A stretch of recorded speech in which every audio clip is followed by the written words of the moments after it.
I'm Annie. And I'm Leah. And this is Lactation Business Coaching with Annie and Leah, where we talk about the smart way to create a compassionate and professional private practice. Let's dive in. Hey, Leah. Hey, Annie. How are you doing? I'm great. How are you? Doing really well. Looking forward to Halloween coming up here. I know my kids are super excited. Oh, yeah, totally. Mine love it. It's a big deal here in our neighborhood. And it's a lot more fun than our topic for today, which is making sense of insurance coverage for lactation services. And if you're like, oh my gosh, I would much rather, so would we, to be honest. Like we're 100%. like, I'm telling you, when we pick this topic, where we're like, do we really? But you know what? The thing is that we do, because it's important, and we feel like we're going to get through it and hopefully make it enjoyable for you and not really horrendous. And this is why, it's because lactation consultants are awesome and fun, and the insurance companies are the problem. So if we keep our focus in the right place, we can have some fun talking about this topic. Yes, 100%. So before we get started, Annie, tell us about our sponsor. So this episode is sponsored by Acuity, where you can book it like a boss and work it like a champion.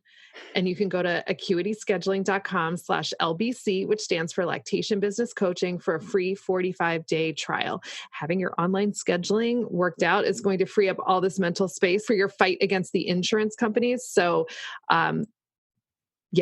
do it for that reason. Yes. 100%. Stick it to the man with Acuity scheduling. Yeah, for sure. I love Acuity, and it's definitely freed up a lot of time for my business as well.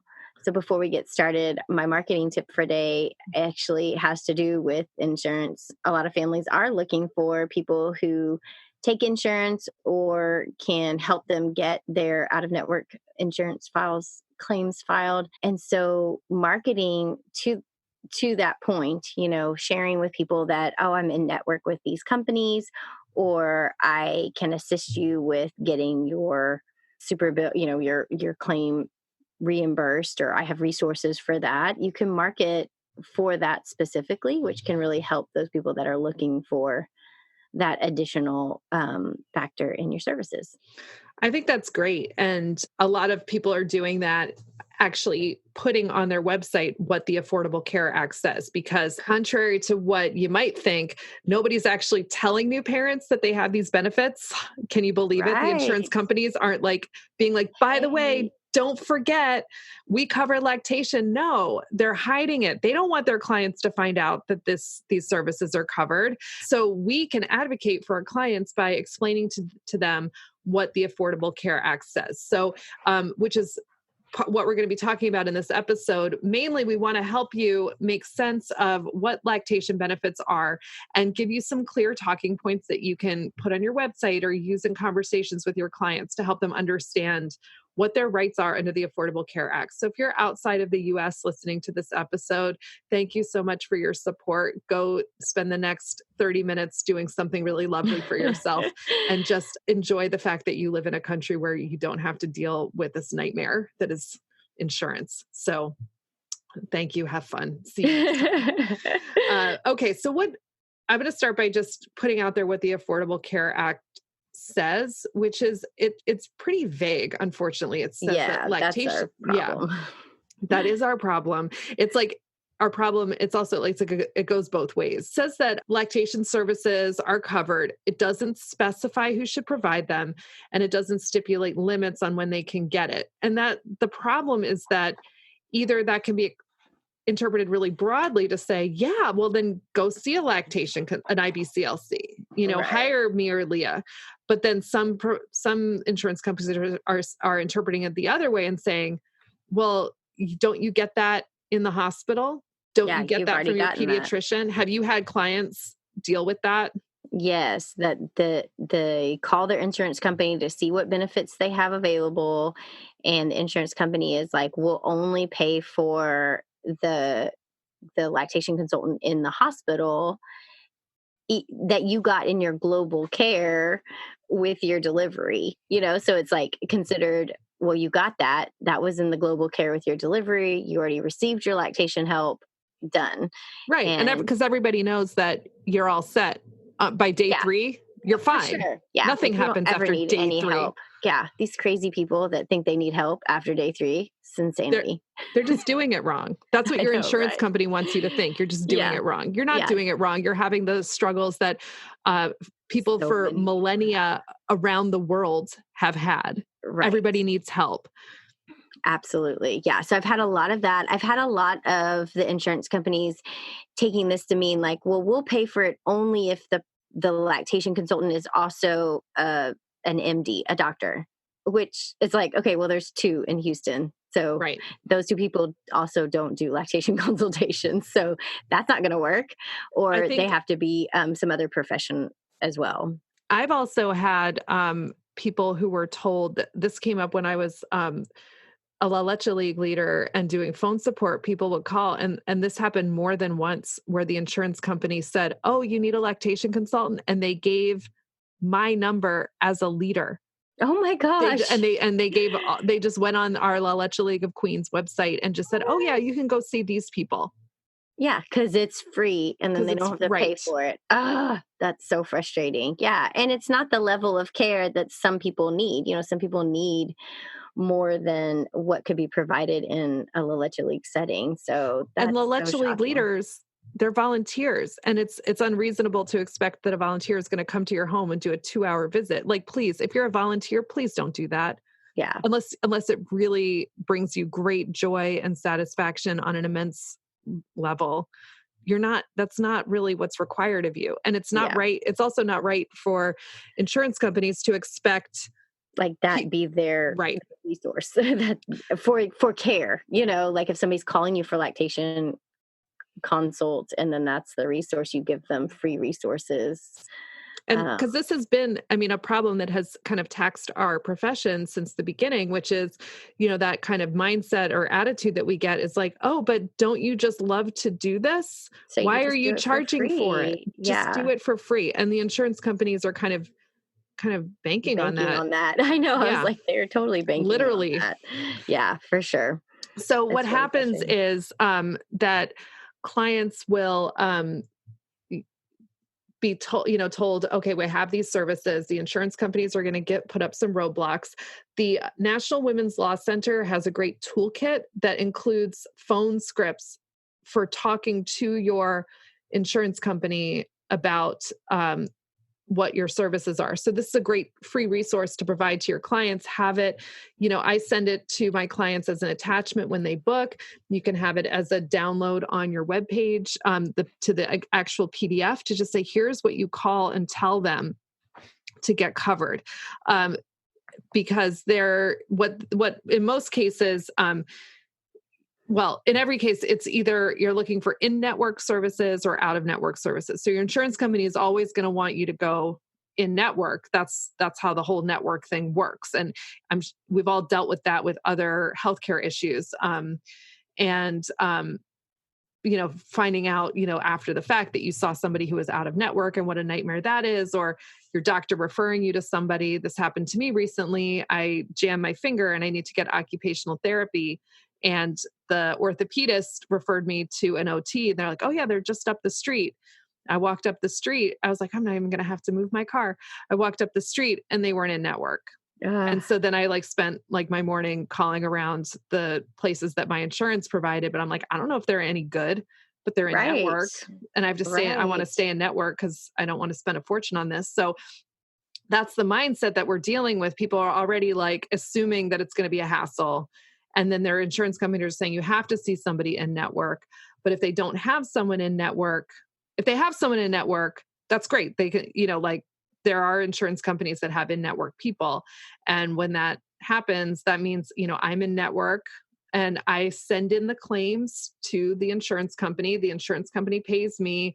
Sometimes I have to charge my clients for cost sharing because even when I'm in network, the insurance companies do it wrong. And that's, but I'm handling that. The client is not really having to deal with that. Um, when they're out of network, that means I don't have any relationship with the insurance companies. So I am not obligated to take what the insurance company says I should take for these services. So for in network, being in network with an insurance company, I'm in network with Aetna. That means that I'm agreeing that what Aetna tells me is fair, a fair price for my services. I agree to accept that. I'm not allowed to say, oh, well, you only paid me $50 for this consult, but I think it's worth 75. I can't then go to the client and say, Aetna only paid me $50. Will you give me the extra 25? I'm not allowed to do that. What Right. Aetna will sometimes do, though, is say, oh, well, the patient hasn't met their deductible yet, so we're going to cover it at $50, but you need to collect that from the client, which is totally wrong and totally against the Affordable Care Act and not supposed to happen. And this happens all the time, which is the main reason I hired a biller, as we talked about in the last episode, because I got tired of just dealing with it.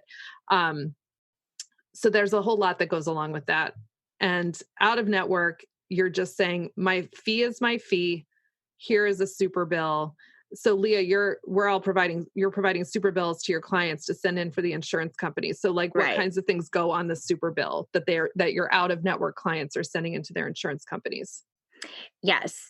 As far as, we make sure we have all their client information and the codes that we used, and we have them pretty standard across the board for, initial visit versus follow up, that kind of thing. And then that they paid, we have that marked on there, and then we sign the super bills and send them out. And those go out um, right after, just automatically. We send them to everybody who's out of network. We get them out to them, and we actually have the link for the National Women's Law Center theirs. And I always make sure I talk to my patients about, our clients about that. Like, make sure you look at this link. It's going to give you lots of resources to know what to say and how to engage with the insurance company to get this covered, more likely to get it covered. And one common thing that we hear about super bills is that people aren't giving them to their clients because they're like, well, my clients aren't going to send them in. They're not going to get covered. And my clients don't care. So, which is fine. They don't have, your clients are not obligated to try to pursue reimbursement from their insurance company. That's fine. They're not required to do that. But ethically speaking, I do think we are required to provide them with it. And if anything, just as an advocacy issue, to say, you do have these rights, and I'm not going to gatekeep information about your rights under the Affordable Care Act. What you choose to do with this super bill is totally up to you. Yeah. I don't care. I don't care what you do with the super bill, but I feel like it is my responsibility to make sure they have it. Because because first of all, I'm not going to make assumptions about whether they are or aren't going to turn it in. But even if they tell me, oh, I'm not going to bother, just say, I'm just going to give it to you anyway. Yeah. And it's so simple. Like, a lot of, if you're using an EHR, a lot of them will you can input one and they all autofill. And it's literally like 2 clicks. It's 1 click to choose the code and 1 click to shoot it off to the person. I mean, it's just so simple. And if you have a templated email, that's what we do, templated email with the resources to get it covered. I mean, just shoots off. It's seconds of our time, but actually can really be beneficial. And I talk about it always in my visits. Make sure that I talk about, you we're out of network, but I highly recommend you pursue, even if you get a portion of the visit reimbursed.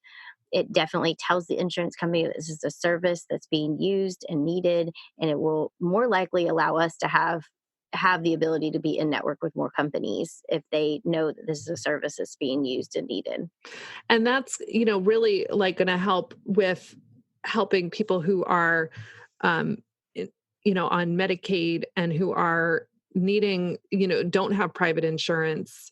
If we're seeing that this is a service that's being used, and the insurance companies, they are tracking health outcomes. They do have metrics that they're looking for.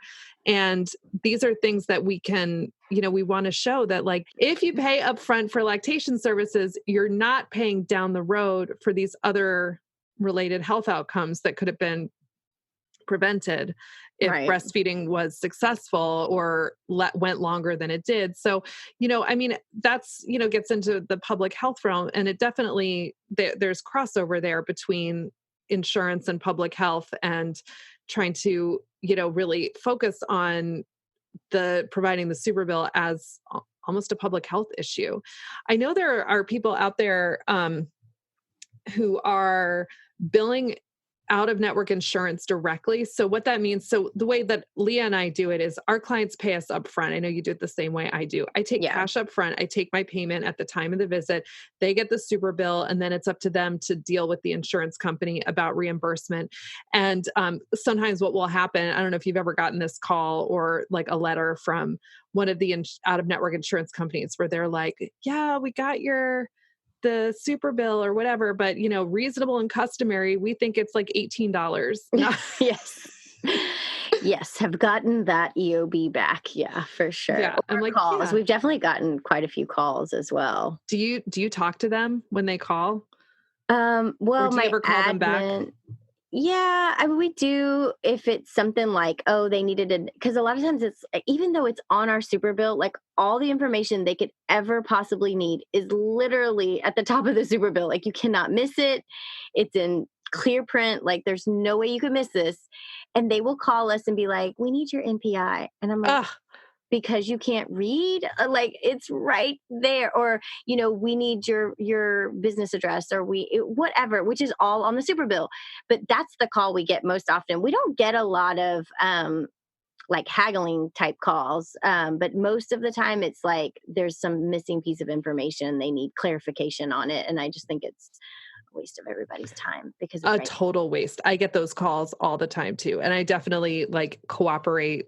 I want to help my clients, but then I tend to not, I won't talk to them on the phone because I'm like, they are going to try to haggle, or they are going to try to like something. I just don't want to You talk to don't them. want to get trapped in So that. I'm like, I'll listen to the voicemail and I'll hear what it says. And then I'll send my client, I'm like, here's an updated super bill to send to your insurance. They left me a message. But I have gotten the calls where they're trying to get me to take less money, or Oh, telling me what really? their Oh, wow. contracted rate is. And I'm like, I just will not call you back. I'm just Mm, not going to call you back. yeah. So because I know some people are doing differently where they are not charging so some people are doing kind of an in between, which is the clients are paying them up front, and then they are submitting the super bill on their client's behalf, and offering that as a service, like you're going to pay extra for this service, or their biller will do it, or their billing companies that will handle out of network super bill submissions. And that seems like could be a nice service to offer. I think it's something, if you were going to try it out and see if it ends up being worth anybody's time. Yeah, I'd be curious to see, like, does putting it in, because what's different about that is like a billing service, or if you have access to one of the clearinghouses, does putting it in through that method of filing give you a different result than submitting it like a client would, which might be through mail or faxing. It would be interesting to know how big of a difference that is. I don't know if anybody out there has tracked that, but I mean, it I would think definitely be interesting to find out. I would love to see that presentation at a I know, conference. please. I want to That know would that be data. awesome. Because if I it know. would make a difference, if I felt like I had tangible evidence that my clients would be more likely to get some money back if I submit the claim like through a clearinghouse, I would totally do it. Because Yeah. I really want that to happen for my clients. But I've just had enough kind of shady experiences where it makes me very hesitant that they're even going to make good. So like I decided to see like what would happen if I tried what some others are doing, which is they're not taking payment up front. They're billing out of network directly. So going to the insurance companies and saying, we saw your client, saw your member, and for these services, and here's our bill. And they're using, the same kinds of codes that we use on like for in-network billing to see Uh-huh. what they can get.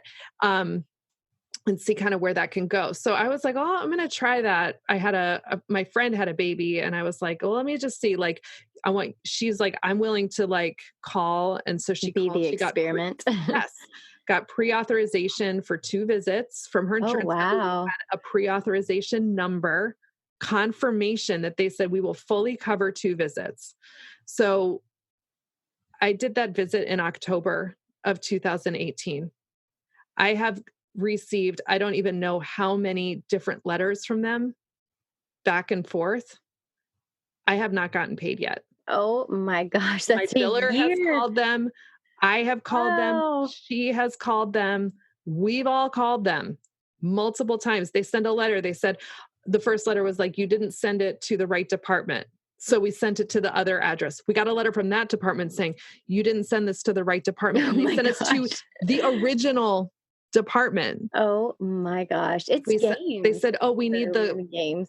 well, you don't have pre-authorization. Yes, we do. It's right there on the claim form. So I don't know. And this could be very geographic in nature. It Oh, could I don't think it really, is. but I'm you certain know, it's not. I'm certain it's not. I think they're all, I mean, the business model is the problem. I mean, their business model is the only way they're going to make money is to make sure they're not paying out too much. So their business model is to try to not have to pay out as much, and then right. our business model is to try to get them to pay out. So it's like this cat and mouse game is like they're gonna run one way and we're gonna chase them and then they'll run the other way.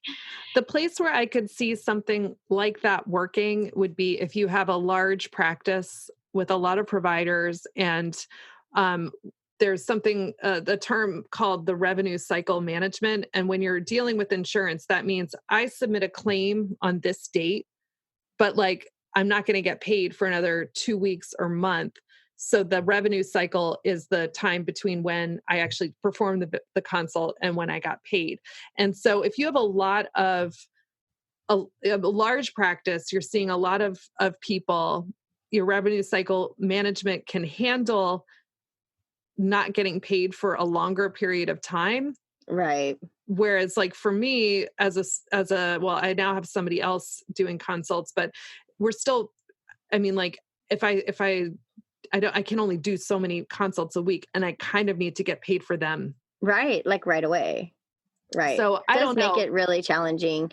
And I think the other factor is the other thing when you're working with insurance companies that you want to remember is, looking at your average payouts versus your per consult payouts, because sometimes it can get really overwhelming if you look at like this consult I made this much, this consult I mean, you're like piecing it out one by one. But if you like total them all up, because you're going to get some, and this is just the mind-blowing thing about being in network, some that they pay all the codes and it's like you get this huge, not huge ever huge, but you get this better payout, and then another one you get this lower payout, and it's like finding what your average is. Of course we'd all expect to get paid the same on all of them because that would be what would make sense, but insurance doesn't make sense. And so to really assess kind of how this is working for you and where you're at, I think also looking at the averages as well is helpful. It's just helpful. I mean, I don't know if you do much with it other than like deciding like this average doesn't work for my life and maybe I don't want to be a network anymore.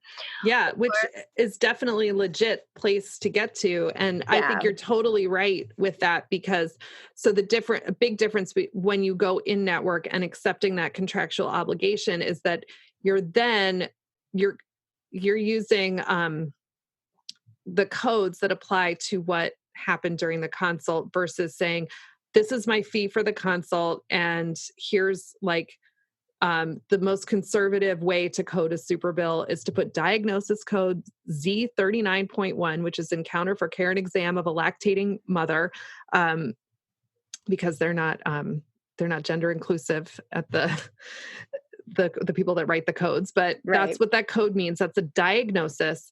And then the procedure code, what happened during the visit, the most conservative code to use is S9443. And that is a lactation class 1 unit. And that is all that it means. It is vague. It has no time allotted to it. It has no descriptors of what needs to happen during that class. So basically what I'm saying is, I came to your house for a 2-hour lactation class, and this is what it cost. And you send that to the client. Now, to the insurance companies, some of the insurance companies will come back and say, we don't cover classes. And then you can say, all right, then it was a 1-hour preventive counseling, but I actually stayed for 2 hours. They don't care if you stay longer. They only care if you try to charge for more than what you did, and you put it on 99404. So these are very conservative coding for out of network super bills that really, it's really hard to argue with that. When you're in network, now you're saying, okay, if I say, okay, I was there for 2 hours and here's S9443, I'm going to get $60.77. So I'm not going to anybody's house for 2 hours for $60.77 when my babysitter is $20 an hour. To give you kind of a standard of like the cost of living. So I now need to start looking at other codes and say, okay, what other codes apply and how can I combine them ethically? So I'm never over coding. I'm never coding for something I didn't do. So that is what Leah was saying about, sometimes I'll go for a visit and it's super complex and I'm there for a really long time. And wow, wonder of wonders, Aetna actually pays for everything I did instead of saying, yeah, we think you stayed too long. We're not going to pay for that one code. We don't actually think you should have done that, which is a tale for another day. But then if I go to somebody's house where I end up going, it's like a fourth visit and I'm there for 45 minutes and we just sit and talk about her going to work, I really can't ethically code for a very complex visit. That ends up being a pretty not complex visit. And I'm not going to get paid very much money for that visit. So I end up doing those visits kind of for love, not money. And sometimes I'll say, I can't accommodate your request to come back and see you with your baby is 8 months, or we're going to sit on your floor and play with your baby for 45 minutes. That sounds amazing and like the most fun ever. But if I'm not going to get paid for that, I'm not going to get paid enough. And if I've got a client with a more urgent request and a more complicated situation, you do find yourself starting to make some of those decisions and saying, I don't know that I can actually afford to do those fun visits. Whereas with self-pay, I'm like, yeah, if you want to pay my self-pay rate for me to come to your house for 45 minutes and show you how to do tummy time, like I'm so there. Right. Yeah. I don't know. I might not charge them the whole fee for that either. Right. Nice, but yeah. Well, I definitely think it's important to talk to the fact that we have to be really smart in how we code because, one, we don't want to overcode, and that could be getting into the place of being like fraudulent, is to overcode and kind of overbill so that you can make some extra money. But we also don't want to kind of set this precedent that could flag all lactation services. If we start just billing these super high amounts, then we're going to get flagged as a place that money is draining out of the insurance companies. And then that can make it hard for all of us lactation consultants to get our coverage, like to be in network and to get coverage. So I think it's really smart. And I know there's been so many discussions on a lot of the Facebook groups about coding and just like how to code ethically and appropriately. And I think there's some great resources out there, like the wonderful book that you put out there that really help us understand like coding. Cause that's not anything you're ever going to learn in your training as IBCLC unless you go out and find it, cause it's not going to be in that lactation management class is not also coding. But in every other healthcare profession, there is at least one class like on billing coding, like everything else. So we really have to seek out that information just so that you have a general understanding of how it all works. Cause that's something I didn't have. I really had to go seek out that information when we decided to go in network. I really had no idea just the nuances of it all. Like you really have to be looking at so many factors when you choose your coding and that kind of thing. So I just wanted to speak to that, like really educating yourself so that you feel confident that you're using the appropriate codes. And that way, for sure you're ethically coding and certainly not doing anything fraudulent. And I think it's good to seek information from a variety of sources. So, I wrote a book, but I didn't write the book. And the way I explain things might not totally go, like you might have trouble understanding the way I'm explaining it, but you might resonate with how somebody else explains it. I really like, Rebecca Costello has an online course on billing that I highly recommend. I think it's really, this is an area where you really don't want to look to just one person to tell For you what to sure. do. And people ask me, what codes do I use? And I say, I can't tell you that. I just Yeah, you cannot tell can't you what codes. You have to understand why you're coding. coding. You have to understand how to document what you're coding, how to all of this. There's so much that goes into it. And it's an area where you really, the more you know, the better off you're going to be. And when you have questions, like specific questions, you're going to want to go to your own legal counsel or hire a professional biller, because these are going to be things that are going to come back to you directly. And so, ultimately you are responsible for the codes that you choose and that you provide to your clients and the way that you bill. And if something goes wrong, you're going to be responsible. And so you really need to know what you're doing. And if you're feeling confused, it's not really a place to crowdsource. You may really want to seek targeted, specific, individual information from somebody who has your best interests in mind. Yeah, I think that's such a good reminder because there's so much out there. Oh my gosh, if you start getting online and reading stuff, there's a lot of information out there and a lot of different perspectives on coding and billing. And so you really want to go to the authorities, the people that are trained in this area, to make sure that everything you're doing is ethical and sound, and it's going to best promote our profession in general. We don't want to be known as the money hungry people out there that are like, oh, but if I added 20 more codes, I could, we don't want to be known as that. We want to be known as like we're getting we're ethically billing and we're getting a fair fee for the work that we're doing. And I think that will promote our profession as a whole. So Definitely. Because we also don't want to be known as the people who don't care what we get paid. We're just happy to be doing this yes, work. Of course, we're it's happy to that be doing this work. And there is no conflict between getting paid for work that you love. That is right. it's just not a thing. Make your Yes. money. Be proud about it. And don't be afraid to be assertive and say, I as long as you feel confident that you are coding ethically and you're billing ethically and your payment policies are ethical, there's nothing wrong with you saying, I'm going to go for the most that is ethical for me to Right. go for, whatever Right. that is. And that's a line that you're going to have to draw for yourself. Nobody can tell you where that line is, but the more you know, the better equipped you're going to be able to make those ethical decisions that are in the best interest of your business and your clients. Yeah, definitely. Definitely. This has been a tough talk, but a great one because I think it's a hard thing to talk about because there is like so little information about lactation specific billing. But I think if we keep this conversation open and we keep talking about it and we keep trying to bring in more resources for our clients and for ourselves, I think we're going to continue to have success with getting more insurance companies to view us as healthcare providers that they should be covering. Absolutely. Yeah. So, do you have a tech tip for us today, Annie? I do. So I recommend, if you're using, and this is going to be for those of you who are using electronic charting platforms, use the Superbill capability in your platform and collect the client's insurance information up front. Have them actually type it all in, even if they're out of network, because then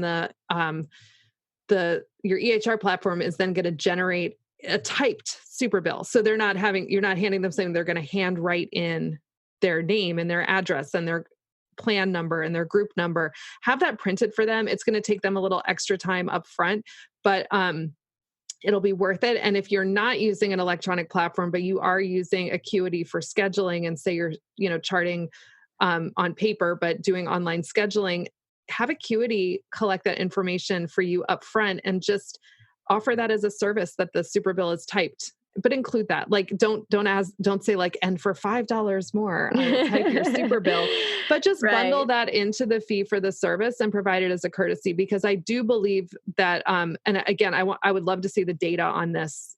One of you research heads can go there and get this done. But I do think that they are more like, they're going to have fewer obstacles to reimbursement the more things are typed on that super bill versus things that are filled in by hand.